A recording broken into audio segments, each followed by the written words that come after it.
les camarades, on est fiers d'être ici à Paris aujourd'hui. On a une bonne nouvelle, pas la météo, ça tout le monde l'aura remarqué, mais on vient d'apprendre que le Conseil d'État suspendait la réforme du chômage. Belle victoire les camarades!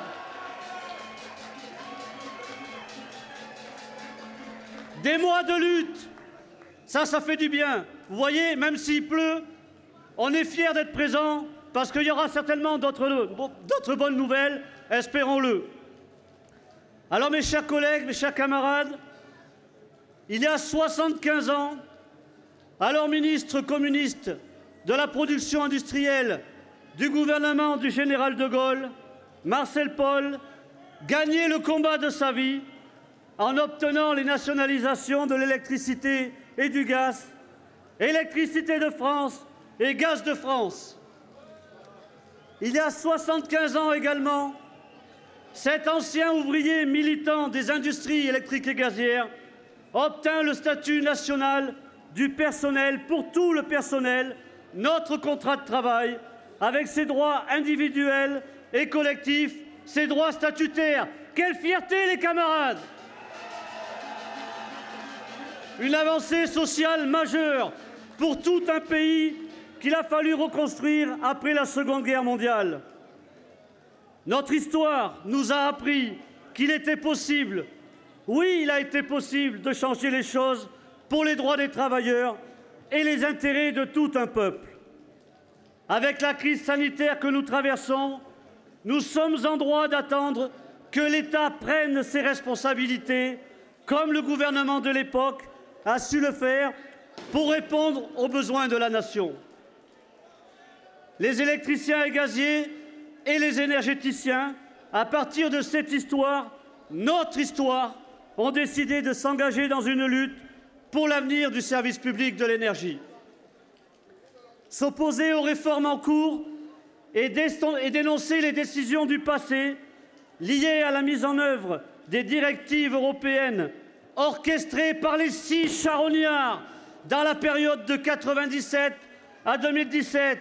Je veux parler des anciens premiers ministres Jospin, Raffarin, De Villepin, Fillon, Valls, Philippe. Eh oui, c'est bien eux qui ont cassé tout un modèle d'enjeu de société.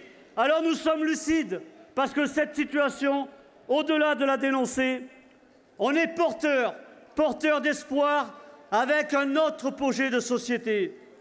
Et oui, mes camarades et mes collègues, c'est construire un affrontement de classe dans lequel les travailleurs, les retraités, les usagers, les élus de la République se sont engagés pour l'avenir du service public de l'énergie, notre bien commun.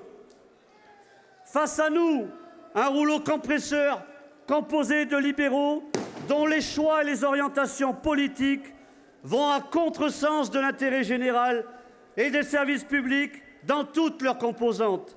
L'énergie, les transports, l'eau, la santé, l'éducation. Pourtant, notre histoire devrait conduire cette majorité du gouvernement à tirer les leçons de leurs prédécesseurs, surtout lorsqu'il s'est agi de libéraliser le marché de l'énergie et du gaz. Comment envisager la politique énergétique sans jamais construire un bilan de plus de 20 années de déréglementation? Alors que dans le monde, et encore plus près autour de nous, en Europe, les États estiment que les nationalisations sont bien plus efficaces que les partenariats publics-privés, en France, nos gouvernants vantent les réformes libérales s'appuyant sur les directives européennes. En France, notre bien commun, l'énergie, devient une marchandise. Les avares de la finance et les capitaux privés sont aux aguets et à l'affût pour s'enrichir au détriment des usagers qui souffrent de la précarité et d'autres payent des factures trop loin d'un coût réel car surtaxé. Voilà pourquoi les électriciens et gaziers sont mobilisés depuis des mois. Comment ne pas être en colère face à cette mascarade organisée au plus haut sommet de l'État? Comment ne pas être vent debout face à cette politique du pire, ignorant totalement la réalité de vie de ses concitoyens? La Fédération nationale des mines et de l'énergie CGT, avec ses syndicats, est engagée dans une lutte d'ampleur pour s'opposer à cette politique. C'est d'ailleurs pour ces raisons que nous voulons mettre en échec toutes les réformes, à EDF avec le projet Hercule, à Engie avec le plan Clamadieu et chez Gazelle Énergie avec le plan de licenciement. Aujourd'hui, cette grande manifestation s'inscrit dans une stratégie de lutte sur le long terme. Cette étape ici à Paris, après s'être rassemblée à Nantes, à Reims, à Dijon, Gardanne, Lyon, Flamanville, Gravelines, Tulle et Cergy-Pontoise, ne sera jamais, je le dis avec mes mots et forts, ne sera jamais un baroud d'honneur. Notre force et notre conviction bousculeront à coup sûr la tendance néolibérale d'une politique énergétique en total déphasage avec les besoins de tout un pays.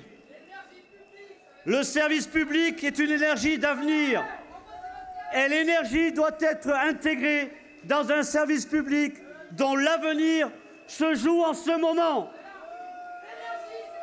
La Fédération nationale des mines et de l'énergie, CGT, sera toujours offensive face à toutes les attaques dans les industries électriques et gazières. Au-delà, elle cherchera toutes les convergences possibles avec les professions qui luttent pour les intérêts communs. Je salue nos collègues et camarades cheminots, ceux du monde du spectacle, les camarades de General Electric, de Photowatt, les travailleurs des industries chimiques, les travailleurs des services publics et de la fonction publique, les camarades d'Orange et de La Poste et tous les travailleurs et retraités présents à cette manifestation. Ensemble, nous sommes convaincus que le service public de l'énergie apportera aux citoyens des réponses aux besoins comme les réelles difficultés rencontrées dans leur quotidien. Le service public de l'énergie, c'est bon pour le climat, c'est bon pour réduire les factures, c'est bon pour la proximité, la sécurité des usagers et pour l'emploi industriel dans les services. Le service public de l'énergie prendra tout son sens si l'énergie est réellement considérée comme un bien de première nécessité et donc sortir l'énergie du marché et de la concurrence déloyale et non faussée. Le service public prendra tout son sens s'il est demain géré par 2 établissements publics à caractère industriel et commercial, un EPIC électricité et un EPIC gazier, comme l'étaient EDF et GDF, avec donc un EPIC électricité et un EPIC gazier nationalisés, 100% public, les camarades. Voilà les convictions portées par la Fédération, par ses syndicats, au travers son programme progressiste de l'énergie. Nous sommes ambitieux, mais nous sommes avant tout réalistes, car nous portons nos propositions dans toutes les communes de France. Nous rencontrons des élus de la République, issus des groupes de l'opposition, ouverts et intéressés par notre programme progressiste de l'énergie. Nous avons bousculé l'opinion publique et sensibilisé les citoyens usagers, comme toutes de même les collectivités locales. Tout ce travail réalisé par les militants de la CGT génère des inquiétudes chez nos ennemis de classe. Nous avons semé la panique et réussi à contraindre le gouvernement à temporiser, notamment sur la réforme d'EDF. Chers collègues, chers camarades, j'en appelle à votre plus grande vigilance. Ici, à Paris, partout en France, ni le gouvernement, ni l'Europe libérale ne doivent faire aboutir leurs réformes néfastes contre les usagers, les travailleurs et les retraités.